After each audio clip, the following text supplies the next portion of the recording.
Boa tarde, bom dia, boa noite!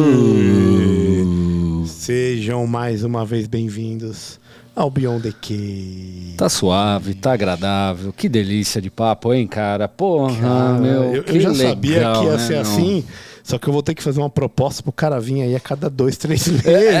Pô, meu, Porque, meu amigo, tá demais, cara. Inclusive é o seguinte, quem não viu a parte 1, é trouxa. além disso, ele tem que ir lá ver, volta uma semana atrás e assiste a parte 1 que tem toda a capivara, como diz o Caico, do nosso querido Hélio Beltrão, que está aqui com a gente hoje. Excelente, muito obrigado pela presença. Estamos recomeçando o que a gente estava terminando há um pouquinho atrás, mas antes, Elião, eu não posso esquecer de pedir pra galera. apoia.se/Beyond, BEYOND, R$20 por mês. O que ganha, Caião? Cara, ganha primeiro a oportunidade de debater com as inteligências mais efervescentes Do grupo. do grupo. Tem uma galera. Tem uma galera, né? E não para de entrar nego, né, meu? Não para. Estamos com quase 50 nego lá. Porra, cara. Inclusive é o seguinte... E tem celebridade lá também, né, cara? Quem entrar, até atingir nossa primeira meta, ainda ganha a camiseta do Beyond, hein, galera? Tá aqui uma delas, vou mostrar pra vocês. Mas depois que atingir a meta, não vai ganhar a camiseta, tá? Mesmo porque a camiseta é top, que nem essa aqui do Instituto Mises Brasil que eu tenho, que tá aqui, ó. É top. Eu mandei fazer, não é no Vista Direita, mas é no Vias BR, que é sensacional. Camiseta de alta qualidade. Tenho Animal, essa hein? faz um tempo, não Animal. encolhe, é animal. Então, quem entrar ainda, até atingir a meta, ganha a camiseta. Se não ganha. Além disso, faz pergunta, faz Acompanhar ao vivo, tá vendo aqui. Acompanhar ao vivo, galera. Valeu que vocês estão vendo aí. Nosso querido Hélio Beltrão, novamente. Boa noite, Hélio. Boa noite. E aí, pessoal? A cerveja tá tão boa quanto na semana passada. Opa! Animal. Engraçado, a gente colocou a mesma roupa também. E tá né? bem parecida a cerveja, eu diria. Eu não tenho tantas... Bom, a gente falou muito de filosofia política na parte anterior e eu queria puxar um pouquinho para um outro lado. Primeira coisa é o seguinte, a questão do Instituto Mises Brasil e da Escola Austríaca de Economia. Primeira coisa, cara, da onde que veio? Por que você quis criar esse instituto, que hoje é o maior propagador das ideias da liberdade no Brasil? É bizarro o que tem de artigo escrito lá. Se você colocar qualquer coisa assim, sei lá, princípio da regressão Mises Brasil, vai aparecer alguma coisa que você consiga estudar e que você consiga tirar alguma conclusão de lá. Então, e é um think tank que é único no Brasil, na verdade. Da onde que veio isso aí e por quê? Isso foi o seguinte, eu trabalhava no mercado financeiro, lá no Banco Garantia do Jorge Paulo Lemann, e a gente, em 97, o banco basicamente quebrou, né? E foi salvo. Continua existindo, mas quase quebrou. E aí eu vi que eu tinha lacunas de conhecimento. Estava ali no meio de uma opção de gente inteligente e tal, mas a gente não viu o que estava acontecendo. E eu falei, cara, a teoria, a visão de mundo que eu tenho tá errada. Tem alguma coisa aí que está faltando. E aí eu voltei para o banco da escola, assim, no sentido de comprar livro, estudar, falar com pessoas. Li de tudo e eu cheguei na teoria austríaca dos ciclos econômicos. Excelente.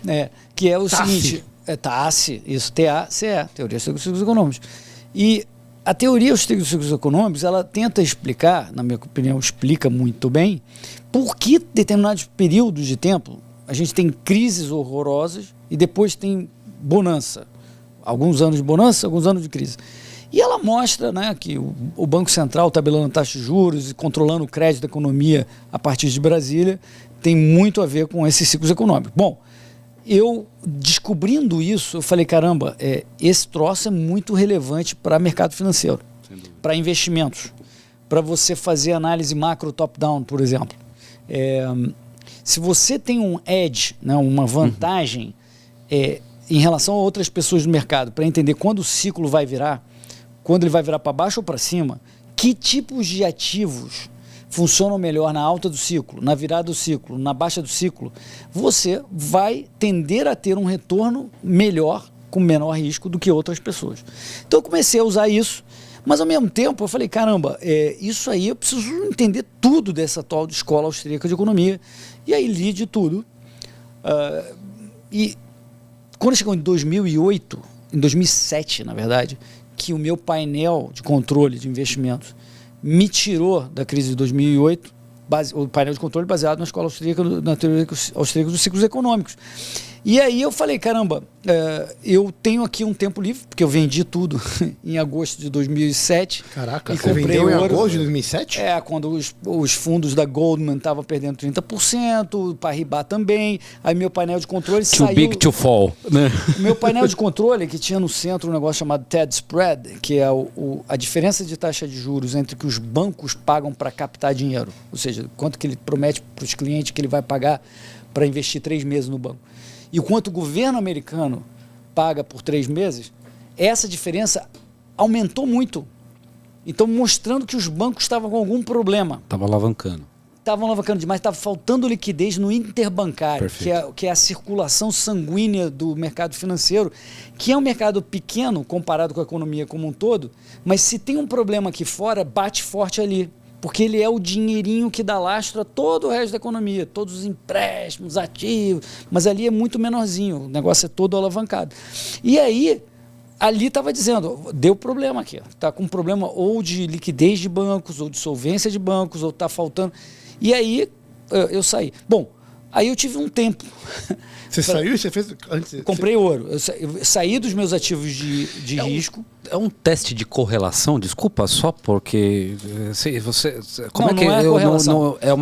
Como é que você analisa? Não. Só matematicamente, desculpa, não tem nada a ver, só por curiosidade mesmo. Tá.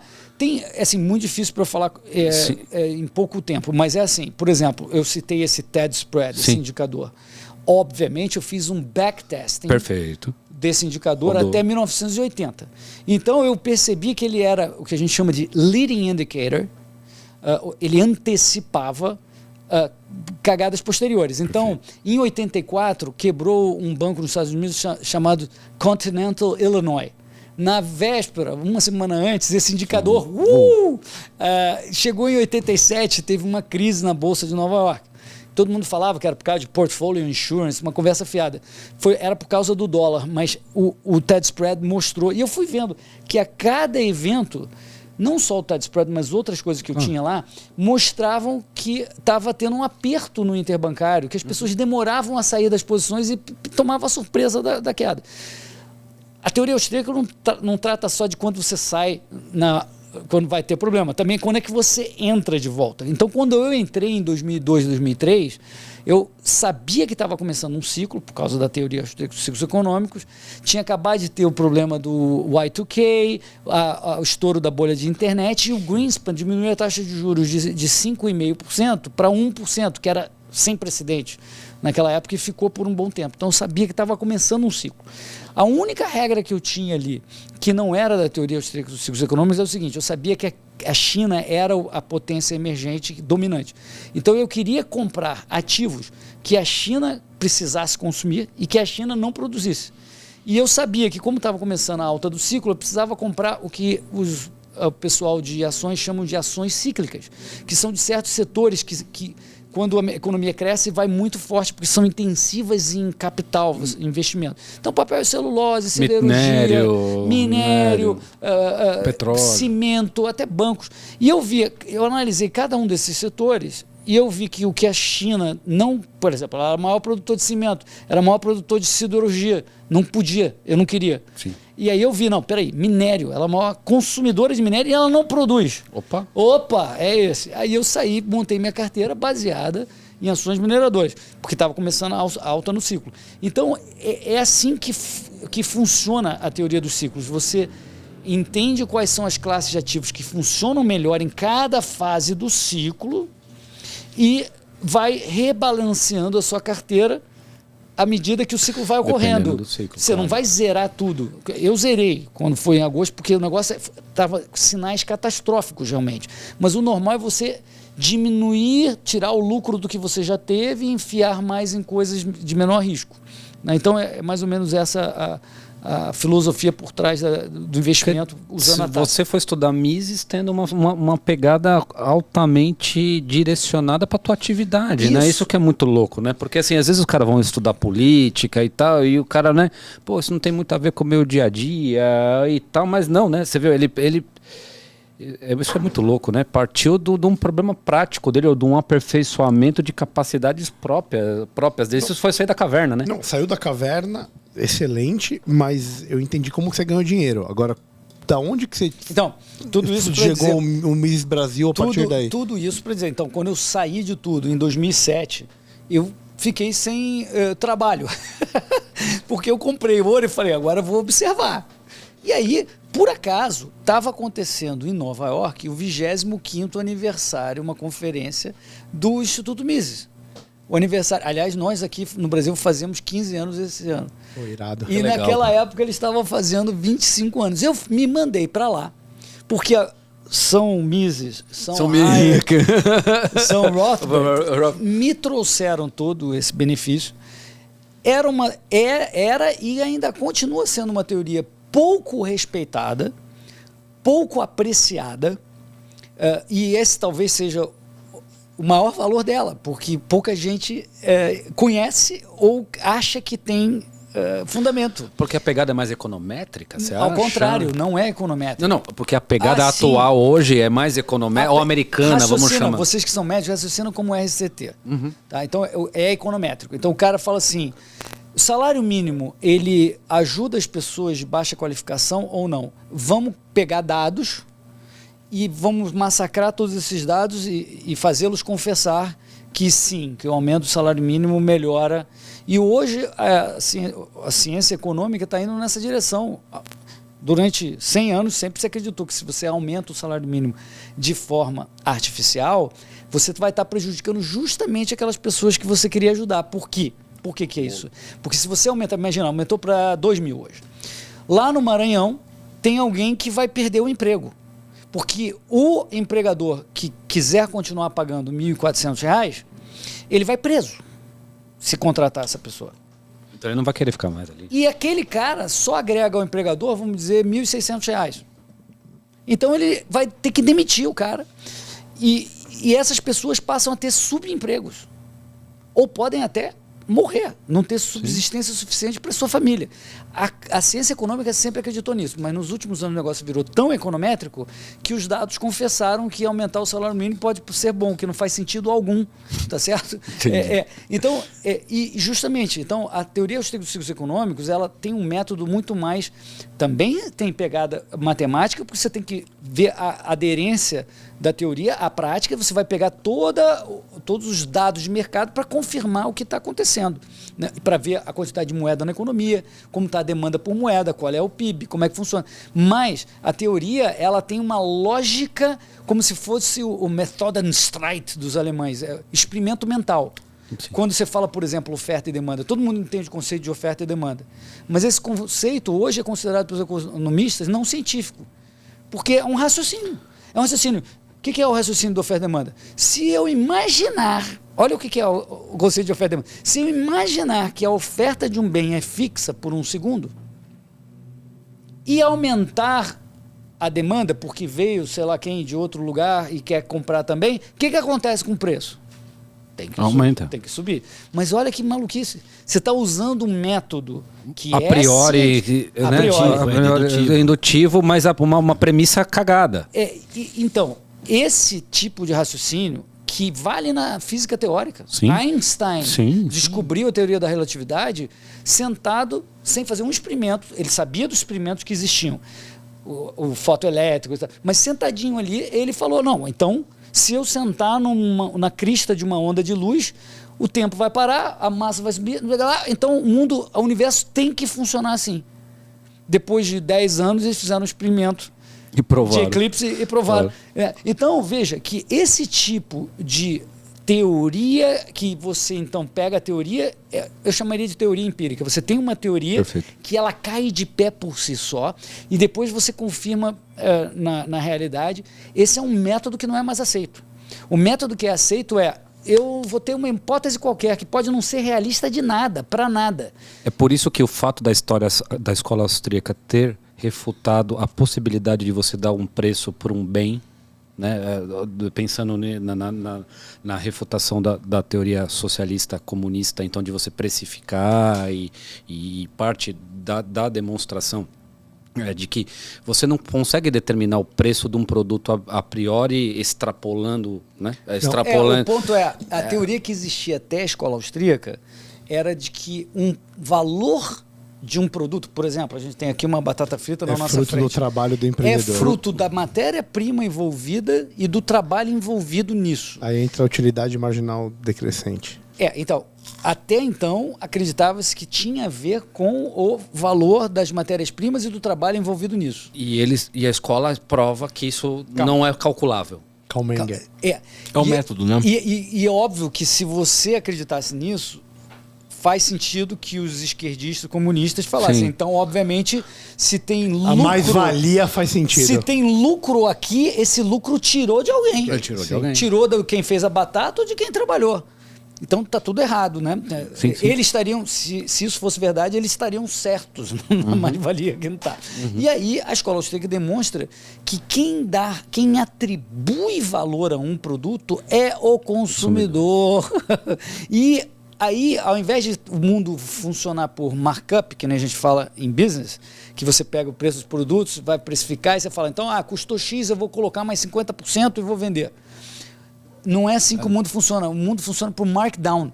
Quanto o consumidor está disposto a pagar? 100. Então, o máximo que eu posso pagar pelas matérias-primas é 90, porque eu tenho que ter 10 para remunerar o capital que eu coloquei nisso. Entendeu? Senão eu não remunero o capital que eu botei no negócio. É tudo ao contrário. E aí, o preço da matéria-prima passa a ser determinado no mercado por essa avaliação. Então, o preço da batata, nessa batata frita, ele é arbitrado, imputado pelo valor que foi atribuído por nós aqui, por termos comprado, nós e todos os outros que compram batata frita, pelo que a gente acha que vale isso aqui pra gente, pelo que isso adiciona pra gente. Assim como a sua ação de minério de ferro num mercado emergente como a China, que ia ter esse preço do minério de ferro e iria subir de forma imprevisível ou incalculável de um ponto de vista planificado, vamos chamar assim. Exato, é a mesma lógica. Quando você investe no mercado, você está aplicando o capital, você está tentando prever o que os outros vão valorizar de produtos e serviços futuros. E se você mandar bem, você vai ter um lucro extraordinário. Assim como o empreendedor tem um lucro extraordinário quando ele vê algo que alguém não viu. Quando ele compra uma banana aqui por 1 e vende ali por 1,50, ele fez algo que alguém ainda não tinha arbitrado, que não tinha feito isso até que aquilo não valesse mais a pena. Então esse é o papel do empreendedor, assim como é o papel de quem trabalha com capital no mercado financeiro, que é de alocar capital de uma forma mais inteligente, que prevê melhor o que pode acontecer. É muito difícil, mas é possível. Cara, excelente, sensacional. Falou da utilidade marginal aí, que é um dos braços da escola austríaca. Eu queria falar... o marginal, vou te interromper já. Você quer acabar o programa, mas não conseguia tão fácil. Não, vamos deixar não. O marginal é o seguinte, você fala... porque não é o Lula que a gente está falando. Marginal, ouvi marginal. Então, mas não é ele não. A utilidade marginal é o seguinte, os caras lá atrás sabiam que tinha que ter a ver alguma coisa com custo e sabiam que tinha a ver também com o consumidor, mas eles esbarravam no paradoxo do diamante e da água. Eles falaram, peraí, mas como é que pode então que o diamante, tá? Tudo bem que ele é escasso, a gente entende que é escasso, mas a água é muito mais útil. A gente sabe que tem a ver com a utilidade. O valor tem que ter a ver com a utilidade. Então a água é muito mais útil. Como é que a água vale muito menos do que o diamante? E até a escola austríaca resolver esse negócio, botar esse ovo de pé, não dava para avançar na ciência econômica. E a escola austríaca falou o seguinte, não, a utilidade tem a ver e a escassez tem a ver. O problema é que quando você compra algo, você compra uma unidade, um saco, uma cerveja daquilo. E no caso da água, você está com 2 águas aí, certo? Já que você está com duas águas, o valor que você pagaria por uma terceira água não seria o valor de um diamante. Menor que a primeira e um pouco menor que a segunda. Exato. Muito obrigado, Caio, por fazer um raciocínio perfeitamente econômico. Mas se você tivesse num dia muito quente, numa praia... No deserto. Ou no deserto, para exagerar, e você não tivesse nem as duas, o valor atribuído à primeira água seria incalculável. Maior que o diamante, se bobear. Se estiver no deserto, você paga mais pela água do que pelo diamante. É o tal do prato de lentilha, Então, né? A palavra marginal em economês é o próximo. O próximo produto é na margem. Na margem. Na margem que é o próximo. Então, o próximo, você tem que sempre raciocinar o próximo. Se você raciocina pelo próximo, você entende por que o valor é aquele. Talvez aí faça sentido a mesma expressão de fronteira do conhecimento, né? Essa margem é a fronteira, né, da próxima atividade que você vai travar ali, né? Cara, sensacional. Excelente, porque acho que é um dos pilares da escola austríaca que tem que ser debatido com grande hélio. E eu queria falar de outro, que é o sistema bancário de reservas fracionárias. Você só quer treta. Você acha que vai ter Bitcoin? Resumindo, que vai ter Bitcoin, calma. Vai dar certo. Já vamos chegar no Bitcoin. Vamos falar das reservas fracionárias. Tá. Porque como funciona o banco no Brasil? Sabe como é que funciona? Sim. Então é o seguinte, os depósitos bancários, eles são lastreados. Peraí, vocês são médicos, vocês não entendem porra nenhuma de como funciona. Não, beleza, então fala pra gente. Eu só pago. Não, tô brincando, galera. Não, eu só pago. Mas é isso, porque assim, as pessoas não sabem que isso acontece. Né? Você bota o seu dinheiro no banco e você acha que teu dinheiro tá lá. Na hora que você precisar dele, você tem certeza que você vai apertar um botãozinho e ele vai cair na tua conta. Mas não é assim que as coisas funcionam. Correto. E a escola austríaca tem uma puta crítica em relação a isso. Né? Chega a ser tipo uma fraude. Porque, teoricamente, o João botou R$1.000 no banco lá. Daqueles R$1.000 no Brasil, eu não sei se ainda é esse mesmo valor, só 28% está no banco. Os outros 72%, eles podem ser, teoricamente, emprestados para outro. E isso gera uma baita distorção no preço das coisas e até de como o investidor vai conseguir olhar para isso para poder fazer o investimento que ele quer, cara. O que acaba caindo na teoria dos ciclos econômicos lá na frente. Mas, cara, como que a gente consegue... Você acha que existe algum jeito de mudar isso? A gente voltar, sei lá, pro lastro do ouro? Ou ter algum jeito daquilo que está no banco ser aquilo que ter lastro produtivo ou não? Então, nós vamos viver sempre nessa bolha gigantesca que fode todo mundo. Ou nós vamos extrapolar isso para criptoativo, por exemplo. Vamos lá. Essa questão é bem complexa, então vamos com calma. Você tem toda a razão, Regis Magal, que o dinheiro que você tem em depósito, em conta corrente, no banco, você acha que ele está lá, que o banco tem ele em caixa e ele não tem. E não é 24. No Brasil é perto de 14, no resto do mundo é perto de 8. Nossa, tá? Pior ainda. 8%. 8% do que você tem. Tá lá disponível à vista para fazer frente ao teu resgate. Né? Eles chamam esse negócio de depósito, que gera uma certa confusão, porque depósito você acha que você colocou ali e você quer ter disponível a todo tempo, como se fosse caixa. Inclusive você passa cheque como se fosse dinheiro. Então você pressupõe, né, que é assim. Bom, na geração dos nossos pais eles não pressupunham assim, eles entendiam que não existia porque toda hora vinha um banco que quebrava, então eles precisavam sempre entender se eles fossem deixar dinheiro em conta, né, que hoje o mundo mudou muito também, mas na época tinha muita gente que deixava dinheiro em conta antes da inflação dos anos 80, eu digo, dos anos 60, 50. Ele falava, cara, eu não posso deixar num banco tamborete, porque se ele quebrar, eu perdi o meu dinheiro. Aí depois veio seguro-depósito, FGC, o governo salvando todo mundo. Hoje, né, o negócio, por CPF, você tem R$250 mil em cada banco. Né? Então você não liga muito, ninguém está prestando atenção de que o banco não tem aquele dinheiro. E também a gente não deixa tanto dinheiro em conta, você aplica. E quando você aplica, aquilo fica no teu nome, o ativo. Se um banco quebrar, né, se o Itaú quebrar e você comprou uma ação na corretora Itaú, a custódia daquela ação ela está segregada do balanço do Itaú. Aquela ação está em seu nome num custodiante terceiro. E você consegue manter a sua ação, a cota do teu fundo de investimento também. É uma cota que é seu. O Itaú pode quebrar, mas o fundo é de seus cotistas. Então a cota é tua. A única coisa que você perde é tudo aquilo que você emprestou para o banco ou é depósito. E aí eu divirjo dos austríacos, porque dentro da escola austríaca você tem duas visões sobre essas reservas fracionárias. Eu não tenho a visão que você mencionou.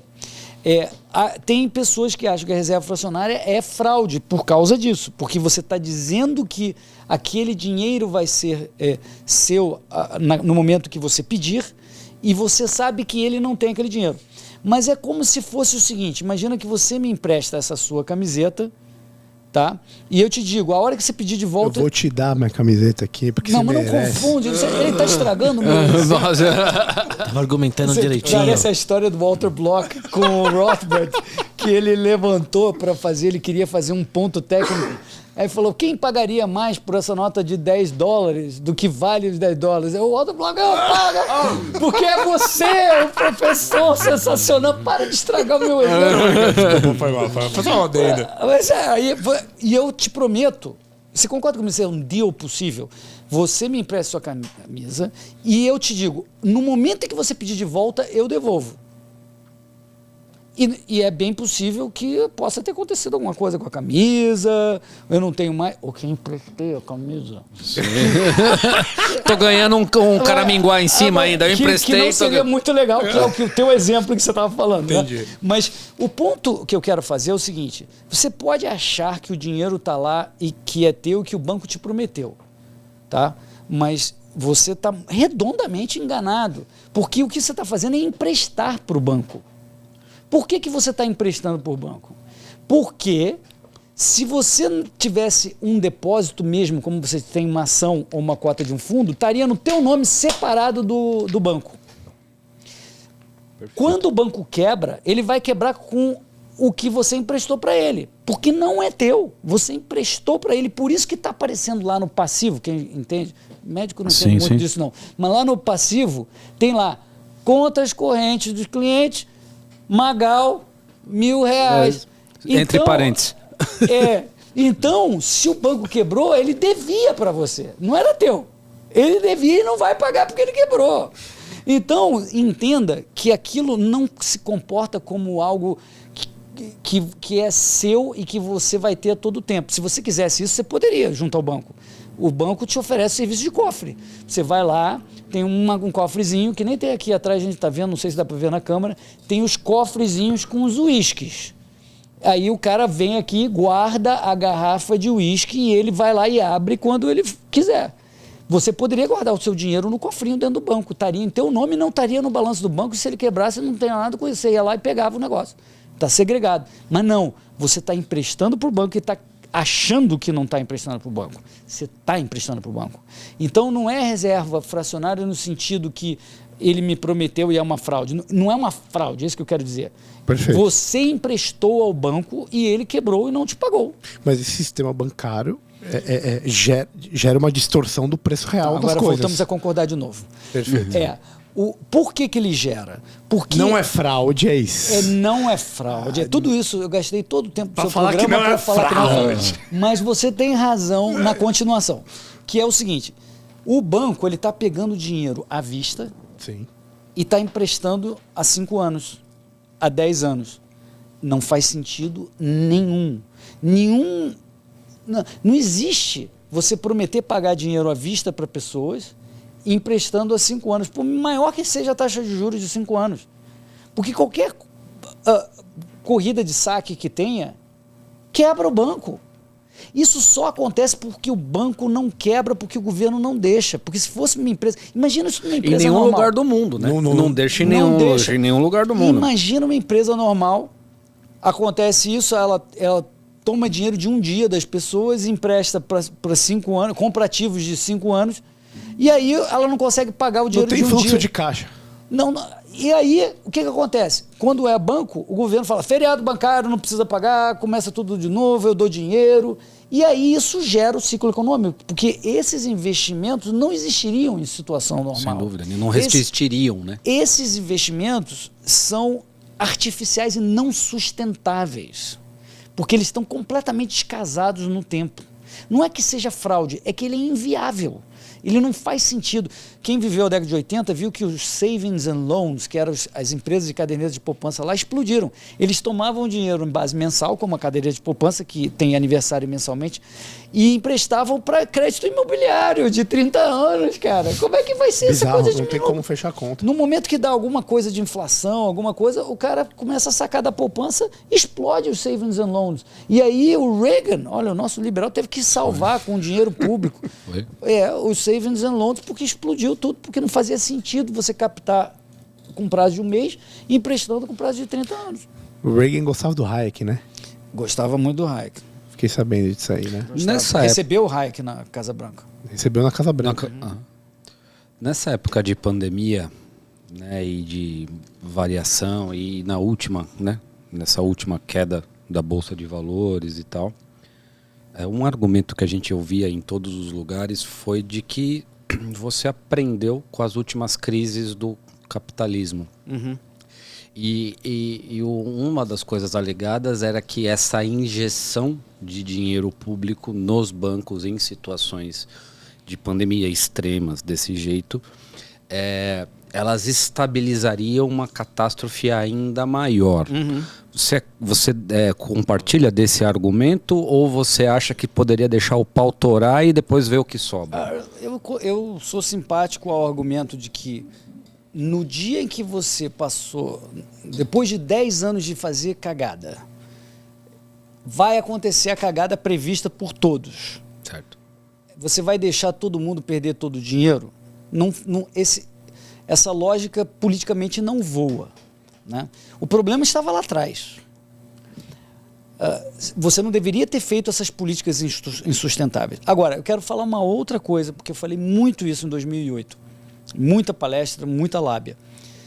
Quando você tem um banco, né, que alavanca 30 vezes, no exemplo que a gente deu, estava falando aqui de 12 vezes, 15 vezes. Na época estava 15. Quando eu falei que tem só 8% em caixa, sim. o 10% está alavancando 10 vezes, está alavancando 12 vezes. Sim. Na época, a Lehman, por exemplo, estava alavancando 35 vezes, né?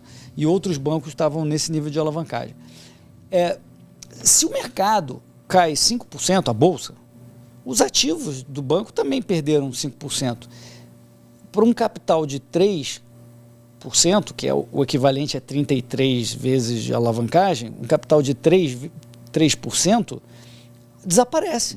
O banco perde o capital inteiro por causa de um dia de mercado, de variação de mercado. Ou seja, ele quebra, ele se torna insolvente. E deve ser fechado. Se chama, esse banco quebrou. Mas o lado bom dessa alavancagem é que, para você repor o capital que ele tinha antes, 3, ou até ser mais conservador e levar o capital para 7, 8, 10, você não precisa de todo o dinheiro do mundo, você precisa só repor esse pequeno capital. Sim. O que justificaria você imprimir dinheiro do ponto de vista... Não, é isso que eu quero dizer. O que você deveria fazer é o tal do bail-in. Na época, quando você fala imprimir dinheiro, o governo salvar, isso se chama bail-out. E aí tem uma brincadeira na palavra. Bail-out é quando o cara salva. O bail-in é quando os caras que emprestaram dinheiro para esse banco, que geralmente não é uma pessoa física como nós. Sim. Tem bancos que emprestaram, tem fundos, etc. Esse cara toma um toco de 10% no que ele tinha. Se ele tomar um toco de 10%, ele já repõe o capital do banco. Sim. Você pode manter o capital dos depositantes. Em geral, estou falando assim... Claro. De uma forma geral, você pode manter, porque não é sempre de depositantes do banco. Em geral, tem debêntures que ele emite, bonds, tem investidores institucionais que dão dinheiro. Esses que sabem o jogo deveriam tomar um corte maior e falar, olha, para o banco não falir, nós vamos, como qualquer empresa privada, nós vamos entrar numa concordata e algumas pessoas vão perder um certo dinheiro para o banco continuar. Mas não foi nada disso que foi feito. Ou seja, a regra que vale para nós mortais, quando a gente tem uma empresa, que se você não paga os seus compromissos, não é que a empresa desapareça. Quando a gente fala que houve uma falência, não é que explodiu a empresa e desapareceu. Os caras que emprestaram dinheiro para a empresa se reúnem, o acionista perde tudo, sai da mesa. Sim, quem estava tocando vai embora para casa. O minoritário... Quem estava tocando vai para casa, perde o emprego. O acionista perde todo o dinheiro que botou. Sim. Mas os bancos e quem emprestou dinheiro para a empresa senta e fala, tá bom, eu vou topar perder 20%, 30% do que eu coloquei e eu vou virar acionista dessa empresa. Vamos fazer um novo business plan, Perfeito. Vamos trazer outro gestor. E o capitalismo é isso. É um mecanismo para trocar gestores imbecis. Trocar marcha. E não para fazer falir empresa. É para trocar gestores. E o que fizeram nos bancos? Não. Ninguém precisa ir perder, vocês que são bancos, investidores institucionais, não vamos fazer você perder nada não. A gente dá o dinheiro. Não precisaria. Então esse cenário que você fez, ou isso, ou o caos, não era bem isso. Era um pequeno corte para alguns caras que sabiam muito bem o que estavam fazendo. Sabiam tanto a ponto de não topar e dividir com a galera, né? Exato. Exato. Cara, nessa... Fala. Não. Pode, vai lá. Não, eu queria, nessa mesma pegada de perguntas difíceis, assim, já que a gente tá assim, né? Eu queria te perguntar uma coisa que é muito cara, né? E é uma discussão que o Rothbard tem, né? Uhum.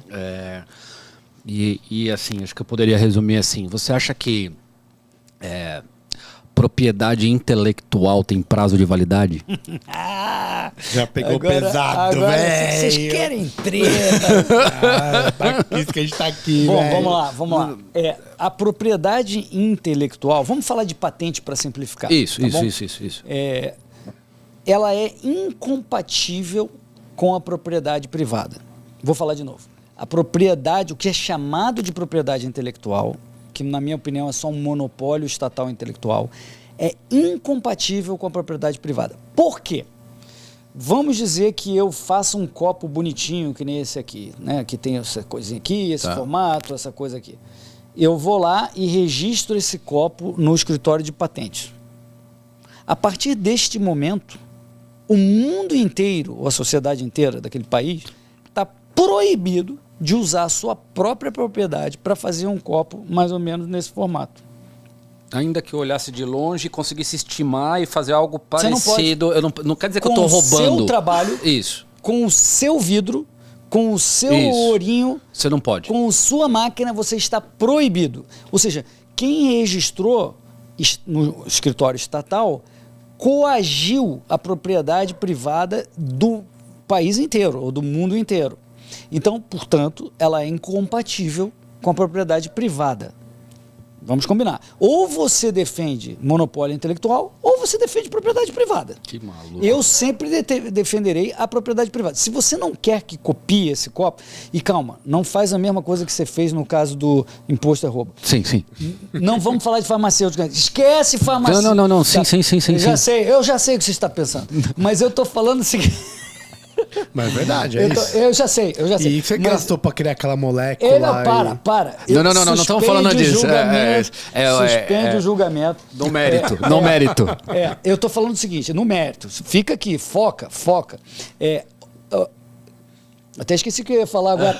Mas você da coerção, da sua possibilidade de fazer algo parecido com isso. Você não pode fazer com o seu trabalho. Se o cara que fez esse copo não queria que copiassem, ele poderia ter feito de uma forma de engenharia reversa para não dar para copiar. Ele não precisava ter mostrado para todo mundo como é o copo. Ele podia ter vendido num nicho. Ele poderia ter vendido no nicho. Ele poderia ter tido diversas soluções para evitar, se ele tinha medo que as pessoas fossem competir com ele, entendeu? Uma ideia, ela está na cabeça de uma pessoa, mas pode estar na outra. Quando você conta uma ideia, você não perde a ideia. É diferente de um objeto físico. Se você pega o meu celular, eu não tenho mais o celular. E você tem agora o meu celular. Você roubou o meu celular. Sim. Porque ele é uma propriedade escassa. Uma ideia, ela não é escassa. Portanto, uma coisa não escassa, ela tem valor zero. desde que ela, né? Se ela não é escassa, se eu posso contar para qualquer pessoa e ela está na sociedade como um todo, que nem o ar. Ele não é escasso, ele vale 0. Tipo fogo, né? Você tem uma tocha apagada, eu tenho uma tocha acesa. Isso. Eu vou encostar na sua tocha, nós dois vamos ter fogo. Isso, exato. Né? Boa analogia, gostei. Essa é a ideia. Gostei. Essa é a ideia. É o que a gente sempre Exatamente. fala. Nesse sentido, copiar não é roubar. Isso não quer dizer, e aí podemos entrar nos problemas, né? Você não pode se passar por terceiros. Eu não posso falar que esse aqui está escrito Stella Artois. Se você tenta fazer o copo teu, escreve fingindo que você é Stella Artois, você está cometendo fraude, que é um outro problema. Você não está violando, né? Você está cometendo fraude. Tem outras questões. As pessoas que, agora farmacêutico, falam assim, não, se você não fizer esse absurdo de monopólio intelectual, as pessoas não vão fazer mais copo. Entendeu? Entendi. Não tem incentivo para fazer copo, mas não faz sentido nenhum. Se você pega mesmo formação física, formação acadêmica, né? Eu poderia, se eu soubesse uma coisa, a Tassi, a gente só falou da Tassi. Eu vou ficar com a Tassi aqui para mim e eu vou ganhar dinheiro sozinho. Uma hora vai chegar e eu vou conseguir ganhar dinheiro sozinho, só para mim. Entendeu? Deixa eu botar o molho aí, vai. Deixa eu Bota o molho aí, deixa eu botar o molho. Beleza, tudo bem. Por um copo, por uma garrafa. Mas e para aquela molécula que o cara foi lá? Não. Eu sabia. Não, mas é isso. O cara foi lá. Ele teve que gastar dinheiro dele para investir. Tomou risco. Tomou risco. O cara tomou risco. E ele surgiu. Quem fez o copo para tentar vender não tomou risco? Sim, tomou risco também. Mas aquela molécula é uma coisa que não existia. Assim, é diferente você comparar um copo com, por exemplo, a furosemida. Tá? Inclusive porque a furosemida é muito misteriosa. Ajuda pra caraca, né?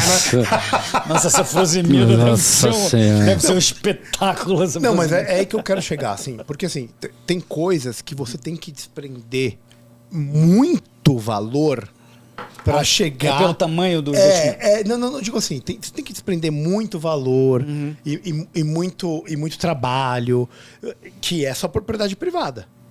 É o seu valor, é o seu trabalho, isso é sua propriedade privada, isso é o que você está fazendo. Para poder fazer, uma descoberta, uma coisa nova. A partir do momento que ele faz aquilo, então, ele jogou no mercado, ele já não é mais dele, é isso que é a ideia? Tipo, tanta molécula, tanta coisa, tipo... Vou dar um exemplo de algo tão difícil. Morfina. Mas quer ver? Algo antigo e tão raro quanto. Por exemplo, a cor roxa. A gente gosta dos gregos e tal, né? E na época dos gregos a gente sabe a cor roxa, porque um dos motivos de ser a cor da nobreza é porque ela era lá de um molusco específico tal, que você fazia tal, e que tingia para chegar no roxo, era um trampo do caralho. Beleza, você é o dono da empresa da Roxobras. Né? E aí... Não. Muda esse nome, irmão. Muda essa porra desse nome, pelo amor. Roxobras não, velho. E aí você é o dono da empresa. Então, ou seja, isso é um puta de um valor, ninguém consegue fazer isso, assim como uma molécula de uma coisa que, sei lá, tá se usando aí ou que vai se usar e tudo mais. Como é que você faz para equalizar este tempo necessário lá pular, pegar a porra do molusco, ou você ficar estudando, desenvolvendo no computador a molécula, porque a partir do momento que, na hora que você resolve, você teve esse investimento, e na hora que você resolve monetizar isso, ou na verdade ter o retorno do risco que você tomou, você tem que dividir com a galera. Então, vamos lá. Eu não consigo entender por que tem que ter um mundo que alguém garanta o teu retorno. Perfeito. Ponto. Por que alguém tem que garantir o teu retorno? Você deveria buscar aquilo que você acha que vai ter demanda, comparar isso com o que você vai investir e ver se isso funciona. Mas você gerar lucros extraordinários sobre o argumento de que, veja, eu sei que aquilo é bom e que não existiria se as pessoas naturalmente não buscariam aquilo. Como assim? Não é um cenário normal. Do mercado, não é um cenário normal. Perfeito. Essa explicação toda está no capítulo 9 do livro do Baldwin e do Levine, que se chama Against Intellectual Monopoly. tá? Contra o monopólio intelectual. No capítulo 9, ele fala inteiro sobre os farmacêuticos, pra você ficar tranquilo. Então você pode se divertir. Né? Não, veja bem. Cara, eu tô comprado, eu só quero provocar um negócio. Não, mas, mas esse é o ponto. Sim. Ninguém deve ter direito a retorno garantido. Você estuda a vida inteira para ter uma formação de medicina, tá certo? Puta trabalho, você dedica a vida. E aí você argumentaria, não, então eu deveria ter minha reserva de mercado, porque eu me dediquei. Entendi. Eu sou... É que o seu argumento é muito mais profundo, ele é muito mais radical no sentido que você tem que prever, talvez o argumento ele é falho porque ele para na questão do outcome. Né? Então, assim, o que o Hélio está falando é que já que você é bom para prever uma molécula, você tem que ser bom, inclusive, para prever quando ela estiver no mercado e o market share depois que ela tiver dado certo. É isso que você está falando? Veja bem, vê a Coca-Cola. Continua sendo... A aspirina é de quem? É da... Não é mais de ninguém, né? Pfizer. Não é mais de ninguém. Não, mas continua, olha aí. É da Pfizer. É da Pfizer. O ponto já venceu a patente há décadas. Sim. E continua a Bayer. Por quê? Porque ela percebeu. Não, eu vou falar que eu sou original, eu sou bacana, eu que fiz, entendeu? Você muda você tem que ver, cara, vai atrás do que você foi o primeiro, faz a propaganda que você foi o primeiro, que você é bacana. Isso vai ter um valor marginalmente menor, mas vai ter. Vai ter, você se remunera pela sua competência, não porque você ganhou um monopólio de um escritório estatal. Isso é uma visão genial. Não, cara, eu concordo, mas queria dar uma cutucada para... Vou te dar um outro exemplo, que é o capítulo 1, rápido. O capítulo 1 do Boldrin Levine, ele fala do James Watt, que inventou o motor a combustão. Só que o motor dele, ele fazia a câmara de expansão e a mistura no mesmo cilindro. E como ele tinha a patente por 20 anos, todo mundo sabia como poderia melhorar e fazer expansão no cilindro. Mas não podia. Mas não podia. Você atrapalhou o desenvolvimento. Quando você dá a patente, um cara lá pode ter e não deixa, e o outro poderia fazer uma vacina melhor, mas não pode, porque o outro tem a patente. Então, o raciocínio de que é só pro bem não é verdade. Não é verdade. Não pode ser confirmado. Não pode ser. Cara, deixa eu falar. E é engraçado porque, vamos dizer assim... Vai lá, meu amigo, vai lá. Pelo amor. Quer dizer, é um argumento, o do Caio, vamos dizer assim, o ponto de partida do Caio parece mais capitalista. Eu preciso de uma proteção, fui eu que fiz. E de alguma maneira, o argumento que você trouxe é um argumento que parece que se desvia do próprio capitalismo tal como ele é compreendido cotidianamente. Perfeito. Eu acho isso muito bom nesse argumento. E é muito mais sutil, né? E difícil de comunicar isso, né? Sim, muito difícil de comunicar, né? Eu quero fazer umas perguntas. Ele já fez o... já fez. Já mandou o coraçãozinho para nós aqui. Hélio, cara, como um economista brilhante aí... Que não sou, né? Cara, como assim? 2100 eu não sou economista, só por isso. Não, é verdade, é engenheiro, é tudo... Mas você vendeu em 2007 e, porra, velho, isso é um orgulho maravilhoso. Uma coisa que, tipo, uma puta visão. Então, eu quero te perguntar, qual que é a tua perspectiva do ponto de vista econômico e inflacionário para o Brasil aí no curto prazo e depois no médio prazo? O que você acha que vai acontecer aí com a moeda? Vamos lá. A gente teve uma fase de muito má gestão pelo Banco Central desde o início de 2020. Ele exagerou na expansão monetária, na ajuda, e causou uma inflação que ela leva tempo para ela propagar na sociedade depois da expansão monetária. O nosso BC ficou muito atrasado por muito tempo, só que no início do ano no fim do ano passado acordou tarde, mas agiu com muita ênfase. E a gente está vai chegar a 13,25%, talvez 13,5% de Selic. Essa é uma taxa muito forte, que coíbe a inflação.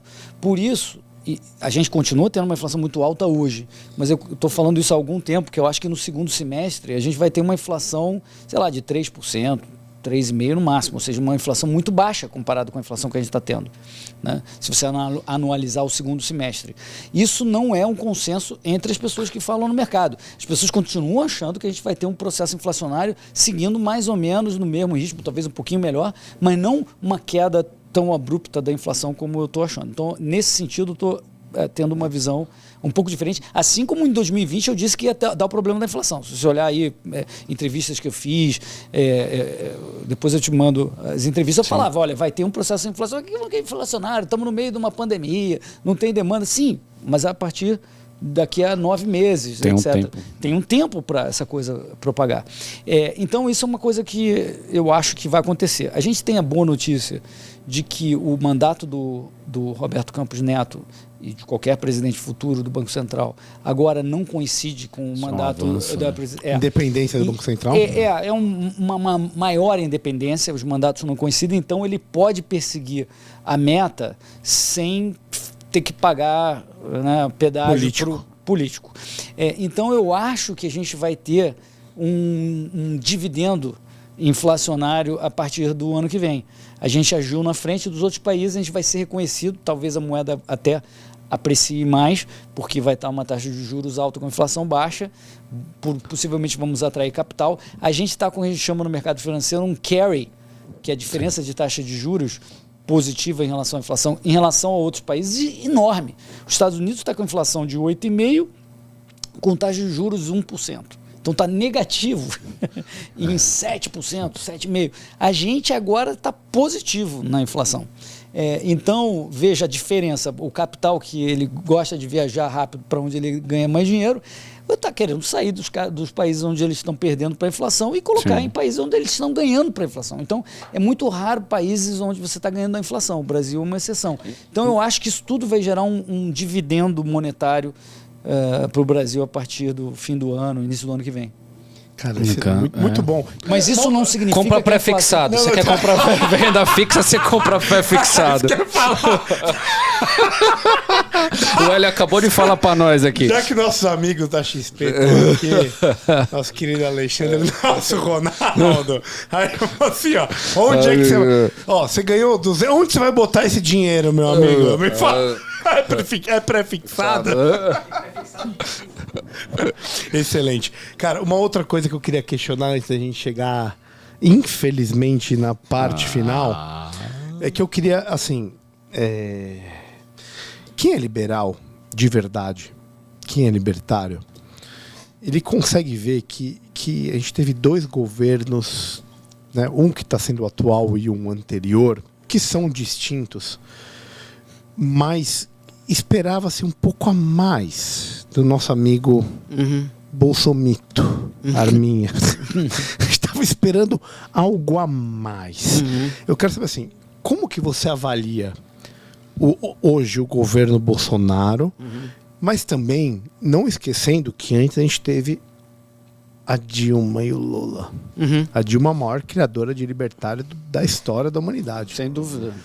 Como que se avalia o Bolsonaro comparado com os governos petistas? E você deve ter trabalhado com o Paulo Guedes lá também no Banco Garantia e tal. Você considera o Ministério da Economia um bunker liberal nesse governo que tem ainda aí? O Guedes era do Pactual, que era a nossa nêmesis. Eu era do Garantia. Era do Pactual. Era treta, tio. Era treta. Não, mas eu me dava muito bem com o pessoal do Pactual e depois com o Guedes também. A gente fundou o Instituto Milênio juntos, né, em 2005, 2006, com algumas outras pessoas. Que legal. Bom, mas respondendo aqui a questão do governo, eu acho que o Brasil estava indo na direção de ir para o saco, né, de Venezuela, Argentina na pior fase com Dilma e Lula, e o Bolsonaro, aos trancos e barrancos, tentou inverter esse vetor. Não inverteu completamente, mas puxou para cá, né? A janelinha para cá, né? Errou em uma opção de coisas. A própria personalidade dele personalidade dele não ajuda, né? Ele no início queria governar sozinho, achava que 57 milhões de votos, veja bem, eu tenho muito... Bom, o Congresso Nacional tem 100 milhões de votos, tem muito mais do que ele. E ele demorou a entender que precisava trazer os macacos velhos. Quando fez isso, vendeu caro. Da forma errada. Da forma errada. Os caras agora mandam pra caramba. E enquanto isso, tem uma opção de gente que tem enorme nojinho do Bolsonaro, no STF, na Faria Lima, no Leblon, que não admite, acha, sem dar evidência de que ele é um ditador, que está buscando... Quando o STF está sendo muito mais ditador nas suas definições. Ou seja, o golpe mais sofisticado e inteligente não é o golpe de quem vai para a rua para derrubar um governo ou tomar o executivo, né? Não, sei lá, né? Sei lá, como pegar, sequestrar, sei lá quem. Não, o golpe sofisticado é pelo meio da democracia, para legitimar o golpe via uma decisão aqui e ali, que você vai tomando, que você vai tirando proveito do aparelhamento que você fez há décadas e botando esse pessoal para tomar decisões que são contra a Constituição, que são contra... Então, assim, o risco, na minha opinião, do golpe, suposto golpe do Bolsonaro, eu acho que muita gente... é suposto golpe do Bolsonaro. O ministro lá do STF diz, não, ele mandou um jato passar aqui e quebrou a janela, isso é o golpe. Imagina, que maluquice. Mandou um jato sobrevoar o STF para quebrar uma janela. Esse é o golpe. Enquanto isso, o STF cala deputados federais que são imunes em sua palavra, em opiniões políticas, persegue pessoas, tem inquérito secreto, mandou derrubar o PCO, que é nosso inimigo, né? Sim. Sim. Luta mais pela liberdade do que alguns partidos. Mas, assim, é inacreditável esses dois pesos e duas medidas, né? O Bolsonaro não é liberal, não, mas foi, ele né? trouxe o Guedes, que é um liberal, ou seja, a gente tem um enclave liberal. Nos desapontamos com muita coisa? Sim, é verdade. Mas o Guedes também fez boas defesas. Quando o Guedes errou, eu critiquei. Quando o Bolsonaro errou, eu critiquei. Eu acho que nós liberais temos uma característica que a gente não tem político de estimação, a gente não tem partido de estimação, a gente não tem governo de estimação. A gente costuma focar nas causas e nas ideias, como a gente está discutindo aqui. Então, isso é uma coisa diferente dos liberais. E a gente também não entrou, e até está perdendo por causa disso, a gente não é do contra. Hoje o Brasil eu sou contra aquele, e o outro fala, eu sou contra aquele. A gente fica falando, não é tecnocrata e economista, mas a gente falando, cara, nossa utopia é essa. O que a gente propõe é isso. Estruturar, não desconstruir. Isso, a gente é propositivo. E a gente está se prejudicando nesse momento porque virou muito polarizado do contra. Então, eu acho que a gente tem que ter paciência de passar esse tempo de extrema polarização é um fato, mas a gente perdeu o espaço por conta disso. O nosso trabalho é voltar, mostrando que a gente tem que ser sim propositivo, falar da nossa utopia e esperar que esse apego a personalidades e do contra, o outro é o demo, né? E muitas vezes tem um demozinho, sim.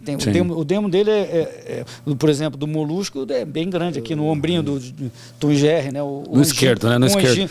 No esquerdo. E no direito o anjinho é pequenininho. Tem muito isso, mas não é assim, não.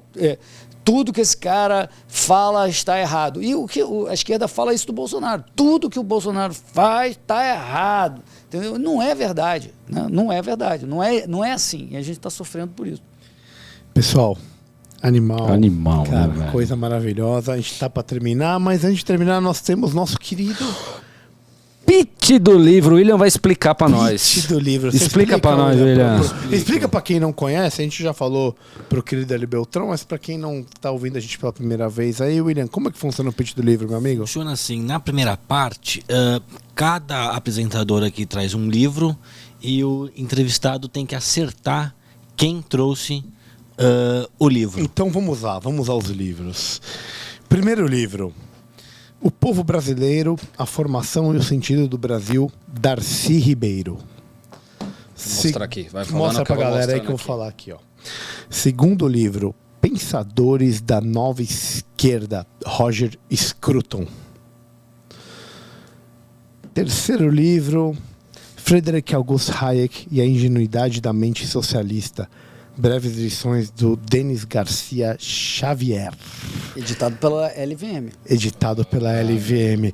Meu querido Hélio Beltrão, quem trouxe qual livro baseado no papo que a gente teve aqui, meu amigo? Cara, difícil. Eu vou Difícil, chutar. mais ou menos. É isso aí, a Eu ideia vou é chutar mesmo, vamos lá. Eu vou chutar, ó. Me dá aqui. Vai lá, por favor. Eu vou fazer aqui, ó. Vai lá. Darcy Ribeiro, vem aqui pro Will.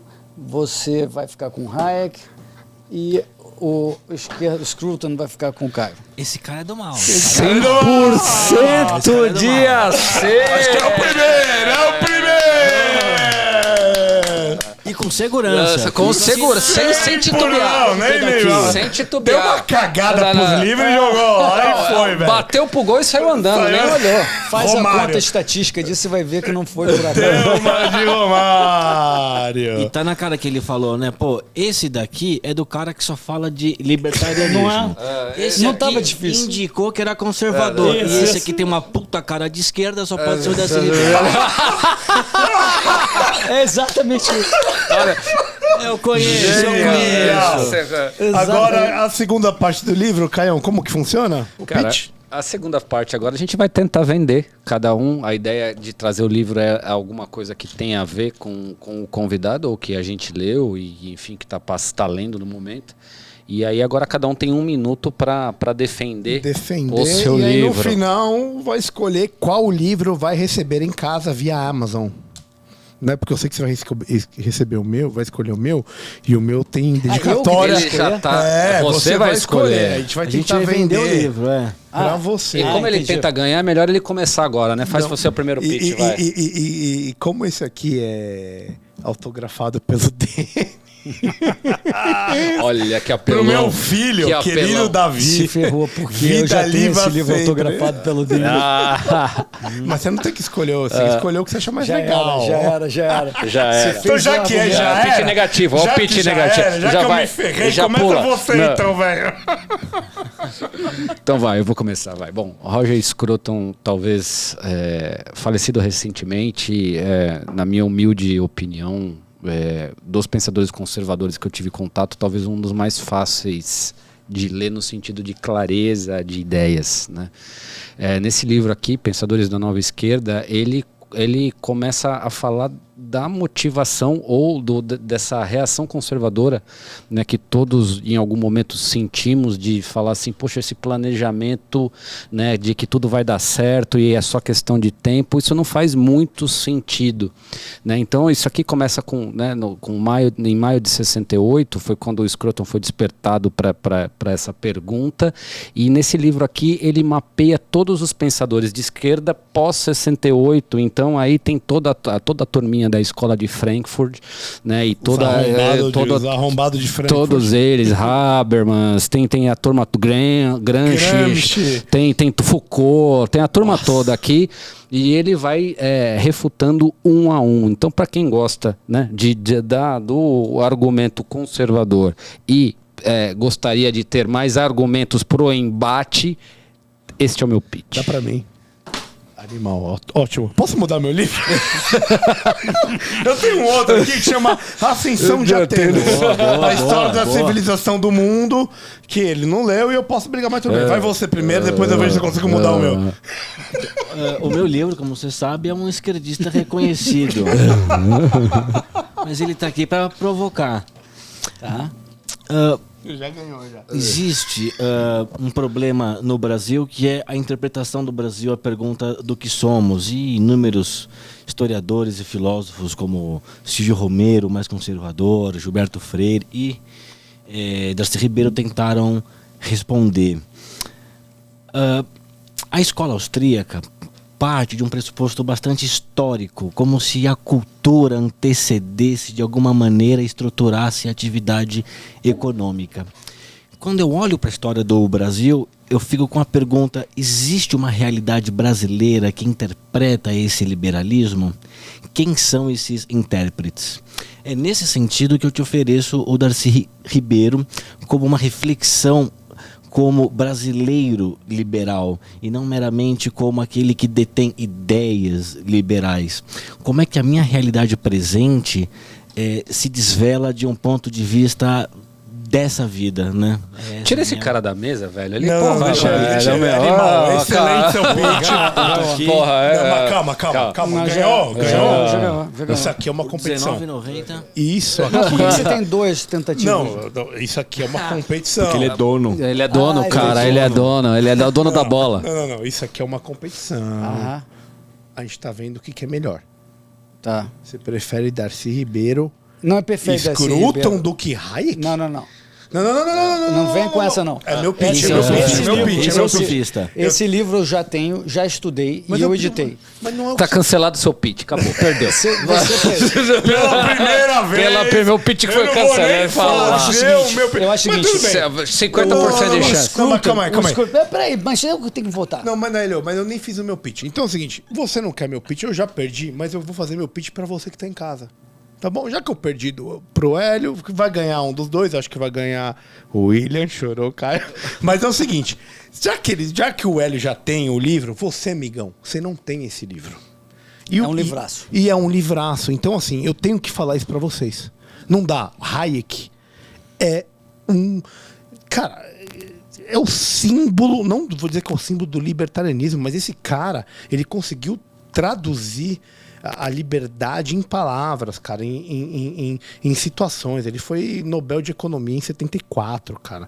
Ele é um polímata, ele não é só filósofo, economista, não. É epistemologista, psicólogo, meu amigo. Hayek é um cara sensacional, brother. O Hélio já tem um livro, por isso que ele não vai levar, porque eu já ganhei, na verdade. Ele iria levar se ele não tivesse, mas ele já tem. Mas você, cara, que tá em casa, tem que conhecer o Hayek, ainda mais escrito pelas palavras do Denis Xavier. Nossa, Denão da massa, genial, Então, assim, velho. caminho da servidão, desestatização do dinheiro, erros fatais do socialismo. Cara, tem tanta coisa que esse cara produziu que é A LVM simplesmente... vai trazer mais 2 livros Então, em breve. que são coisas que não são ditas no Brasil, apesar das breves lições serem um dos maiores best-sellers de liberalismo que tem no Brasil. Então, eu só tô falando isso porque, primeiro, Denis Xavier é fudido, escreve pra caraca, e o Hayek, pra mim, eu pessoalmente que amo libertarianismo, ele tá ali. Ele e o Rothbard estão se matando pra ver quem é o meu preferido. Então, Nesse coraçãozinho. no meu coraçãozinho. Então, pra qualquer um que gosta de liberdade, vale a pena ver esse livro, apesar de eu já ter perdido. Pitch de 10 minutos, mas tudo bem, né? Escolhe aí, Não, meu querido. E a gente dá mais para os derrotados. Deixa eles se sentirem Eu bem. acho- Acolhe. Eu acho que a venda do Will foi muito boa. Muito obrigado. Segunda E- vitória consecutiva. E tem um outro ponto aqui. Eu acho que eu já conheço muito as ideias. Eu já tenho esse livro, eu editei, obviamente já li. O Scruton, esse livro eu não li, mas já li muita coisa do Scruton, eu admiro muitíssimo. Então, me parece coisas que eu já conheço, entendeu? E o que eu posso fazer de melhor, eu acho, é ter melhores argumentos para discutir com a esquerda, entendendo a cabeça dos malucos. Eu tenho umas luvas lá que eu posso usar para proteger, fazer um álcool gel, mas é importante, eu acho, que ler como ele colocou muito bem. Falar assim, eu sei que ele não é de esquerda, mas ele vai falar mal, possivelmente, do liberalismo, mas vai falar sobre a perspectiva da cabecinha dos esquerdistas do Brasil, e eu preciso ter argumento para esse tipo de coisa. Nós todos precisamos ter argumento para esse tipo de coisa. Por isso que é importante a gente ler. Quando a gente tem lá o nosso slogan menos Marx, mais Mises, a gente não está falando zero Marx, mais Mises, porque senão a gente não sabe nem como contrapor Marx, como a gente fez hoje. Tem que ter menos Marx, que tem demais. E tem Mises menos. Então, Darcy, vai ter um espaço lá na biblioteca do Hélio. Ó, William. Você merece. Segunda meu vitória irmão. consecutiva, Segunda hein? vitória Tira ele da consecutiva. mesa, velho. Tira ele da mesa. Cara, Hélio, putz, cara, não sei nem o que falar, assim, porque muito obrigado por tudo. Obrigado a vocês. Não por hoje, velho. Obrigado por tudo, toda a trajetória, tudo que você fez aí, pela liberdade, pelos liberais, para quem acredita nesse modo de vida, em quem acredita em não coerção, em quem acredita no indivíduo. Então, a gente conversou 1 milhão de vezes de recebê-lo. O Denis Xavier fez isso possível. Então, só tenho que agradecer seu tempo, prazer é meu. sua disponibilidade. Cara, continue, por favor, nessa toada. Continuarei. Traga mais e mais pessoas. E mais informação. Esse mercado de ideias precisa de pessoas como você. Exatamente. Né? Então, com essa capacidade de... eu já imaginava isso, mas isso para mim foi mais notório nesse episódio. A tua capacidade de levar um papo sem descambar para o tecnicismo, no bom sentido. Né? Sem precisar fazer uso de grandes teorias deste economês, e você disse pra gente aqui nesse episódio que isso era um dos seus propósitos lá atrás e tudo mais, e fica claro quando a gente entra e entende um pouquinho, né, nas referências que a gente tem do Instituto Mises Brasil e das pessoas que passaram por lá. O Bruno Garchagen foi um dos que também falou muito, enfim. Então, assim, primeiro, ter essa oportunidade de agradecer ao vivo é um privilégio, né? Então, muito obrigado por essa sua atuação enquanto cidadão e muito obrigado por nos iluminar, né, nessa estética de direita, né, que eu poderia chamar de estética no sentido de um jeitão, né, de como se pensa um argumento conservador. Talvez você seja uma das pessoas que melhor evoca, né, ou que melhor traduz para o Brasil o que seria um argumento conservador. A saída da caverna e o olhar para a luz. Então, por favor, continue iluminando. Obrigado, milhões pessoal. e milhões de pessoas. Nossas portas estão sempre abertas a lhe receber. E que essa jornada seja longa e de muito êxito. E eu tenho certeza que isso vale para vocês também. Esse podcast aqui está muito bacana. Beyond the Cave vai longe. Então, parabéns aí por vocês, pela essa iniciativa sensacional. Muito obrigado, valeu. A gente agradece de coração. Esperamos recebê-lo novamente. Só chamar. Para conversarmos de 1 milhão de coisas a mais. Tem muito ainda aí. E muito obrigado. Valeu. Boa noite, Hélio. Obrigado, boa noite, Obrigado, William. cara. Obrigado a todos que estão nos ouvindo e assistindo. Boa noite, Caio. Mas não esqueça de uma coisa. @Beyond the Cave PDC. Siga-nos em todos os lugares deste mundinho chamado Google. Brasil! Valeu, Valeu! galera! Tchau, Abraço! pessoal.